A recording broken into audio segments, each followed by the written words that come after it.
Hello ladies and gents, welcome to a new video from Mr. Michael's channel for extraordinary young people just like you. This is the ultimate guide to the O-Level oral exam part 2. If you haven't watched part 1, you should. Okay, let's get on with it. These are your learning objectives for today's video. The first thing that we're going to do is, as we always do, we're going to review some vocabulary at the beginning. And then after that, I'm going to present some strategies for the conversation to you, the conversation part of the O-Level oral exam. And then after that, you're going to listen to a model answer. That's me giving the model answer. Oh my goodness. And then number 4, we're going to practice, you are actually going to practice responding to 2 sets of past paper questions. Isn't that exciting? Okie dokie, let's get started. This is your starter activity. This is your retrieval practice.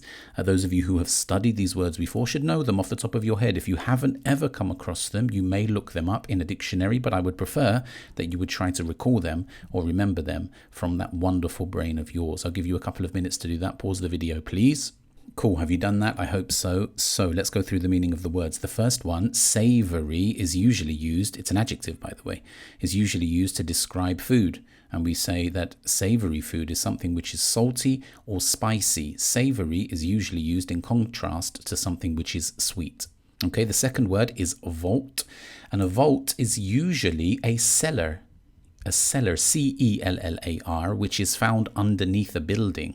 Now, you may previously have come across a bank vault, which is where they store lots of money, like an enormous safe. And the third word is resistant. And if something is resistant, it is either opposed to something or it is immune to something. This is an O-Level English language oral exam past paper question. It says number 1, which is the speech that we spoke about in the previous video. It says talk for 1 to 2 minutes about how you feel at the end of the school day. Now, the focus of this video is on question number 2, which is called the conversation. And the question says, then discuss the following 3 prompts with the examiner to help you develop a conversation. The first prompt says whether you think the school day should be shorter or longer. Interesting. And then the second one says the things that you and your friends like to do after school. And number 3, or the third one, says the view that students should go home and rest rather than take part in co-curricular activities. Interesting. So what I want you to do is just pause the video and have a think about that. Think about your responses to each of those prompts before we continue with the video. Go on, do that now. Pause the video. Cool, did you do that? I hope you did. Now, remember that in the preparation time for the O-Level English language oral exam, you are not able to write anything down. So all of this preparation has to take place inside of your head. But you're extremely smart, so I'm sure you'll be fine. Now, I want to give you some information about the conversation part of the O-Level English language oral exam. The first thing is that it will last between 5 to 6 minutes, which means that it's an extended conversation between you and the examiner. It's not short. Okay, 5 to 6 minutes is quite a long time. Then it begins with the questions on the exam paper. Okay, but the examiner may add further questions related to the topic. So perhaps those 3 questions that you saw before, the examiner will ask those, and maybe it will take you about 2 minutes or 3 minutes to answer all of those questions. Now, if that happens, then the examiner may well come up with their own questions, additional questions. Of course, they will be related to the topic, but they will come up with their own questions. So you must be aware that it's not only those 3 questions which are on the exam paper, there may be additional ones as well. And then finally, you are assessed on the accuracy of your language and your fluency. What does accuracy mean? Accuracy means, is your grammar correct? Are you using words correctly? Are you showing a broad range of vocabulary? And are you using different sentence structures to show or to demonstrate your knowledge of the English language? And fluency is a very difficult thing to explain, but it means that there is a flow to your speech. You're not constantly stopping and starting, and there's a kind of natural flow to the way that you speak during the conversation. That's what you will be assessed upon. Now, I want to give you some tips for the conversation. The first thing, in order to maintain fluency, I would like you to use buying time devices.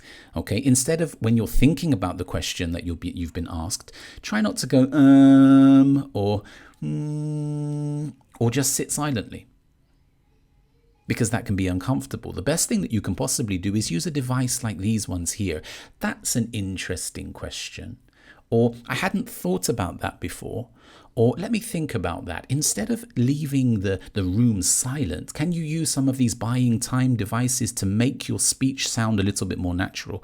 If you can, it's going to improve your fluency mark. So that's my first tip. My second tip is stay on topic. Okay, remember the question that you are answering. There is a temptation sometimes to go a little bit off topic or to begin to speak about something that's not connected to the question. So my advice to you is, as you are speaking, frequently look down at the questions to remind yourself of your topic. My third piece of advice is go into detail, okay? Provide explanations and examples. Don't provide short answers. Try to be as detailed as you can, provide as much background information, be as detailed as you can so that the examiner can assess the accuracy and the fluency of your language. And finally, use linkers. Remember my favorites, furthermore, in addition, okay, moreover, and try to avoid language mistakes to the extent that you. Now, let me let you into a secret. Nobody is ever going to speak for 5 minutes without making a single language mistake. So it doesn't have to be perfect, but do your best to be conscious of what you're saying and try to avoid making those language mistakes to the extent that you are capable. Now, if you are my students, can you please write these in your notes, in your book? Make sure that you have the date, make sure that your topic is underlined, etc., etc. You know the drill. Please go off and do that now. Okay, now time for me to show you what I'm made of. I'm going to give you a model answer. So what I'm going to do now is work through each of the 3 questions and try to answer them in the best way that I can to show you how to do it. The first question says whether you think the school day should be longer or shorter. That's a good question. I can see benefits in the school day being longer and shorter. If the school day was longer, then we would be able to have more classes, more lessons, and therefore there would be more time for learning. And I also believe that if students were in school for a longer period of time, most likely their examination scores would improve because they would have more time in the classroom and therefore they would be doing more learning, which I think would be beneficial for them in the long term. However, I can also see the benefits in the school day being shorter because many students get extremely overwhelmed or maybe very tired by staying in school and having to do lots of studies and having to do lots of lessons. So I can see the benefit in shortening the day so that students have more time to relax, so that students have more time to spend with their family, and for the sake of student well-being, it may be beneficial to shorten the day. My personal opinion, as a teacher, is that the school day should be longer so that we can have more time teaching our students and more time benefiting those who attend our classes. What do you think about that? Was that any good? Did I use linkers? Now the next one says, the things that you and your friends like to do after school. Well, let me think about that.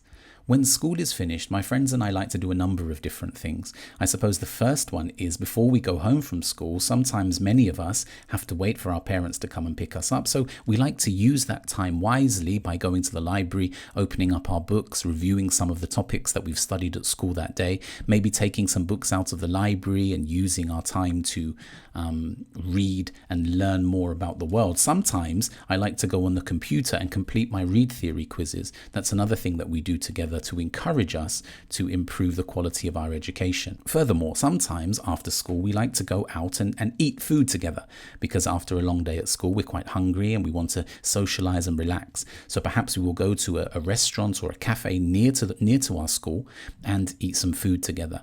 Another thing that we might do once we all get home is that we might contact each other on social media and maybe we'll play some games together online so that we can have some fun and enjoy ourselves after a hard day at school. Okay, after hearing me go through all of those difficulties just now, you have to have a go.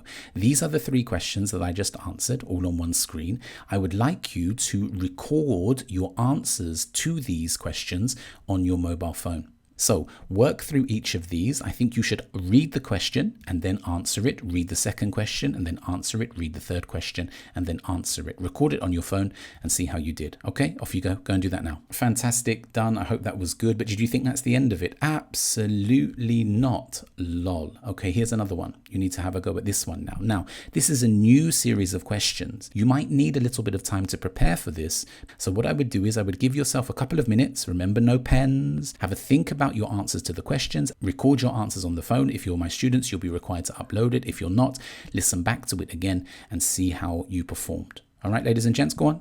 Off you go. Now let's do our final thing, which is the 1, 2, 3 plenary. Tell me 3 buying time devices. Tell me 2 aspects of your conversation that will be assessed and tell me 1 synonym for the word savory. You should be able to do that.